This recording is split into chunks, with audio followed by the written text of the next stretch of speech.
তারেক রহমানকে যে কিভাবে এই বাংলার মানুষ সান্ত্বনা দিবে সেটা আমার বোধগম্য নয়, কারণ উনি এককভাবে কাউকে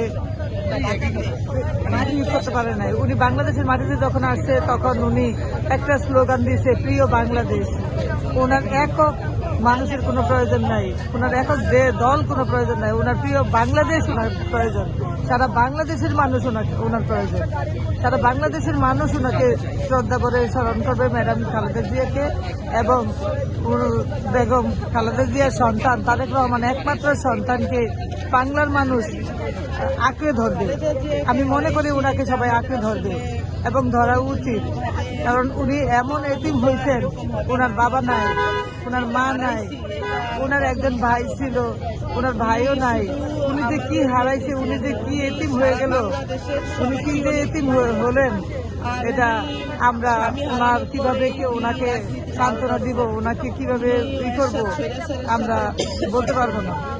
কিন্তু উনি এটা বুঝতে পারছেন, এই জন্য উনি বাংলার মানুষকে প্রিয় বাংলাদেশ বলেই সম্বোধনা দিচ্ছেন, প্রিয় বাংলাদেশ।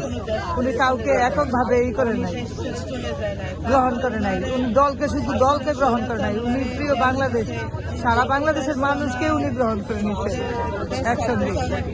এবং এই বাংলাদেশের মানুষ, আমি মনে করি আমরা যারা আছি সারা বাংলাদেশের মানুষ ওনাকে স্নেহ করবেন, ভালোবাসবেন এবং একজন অভিভাবক হিসেবে মানবেন।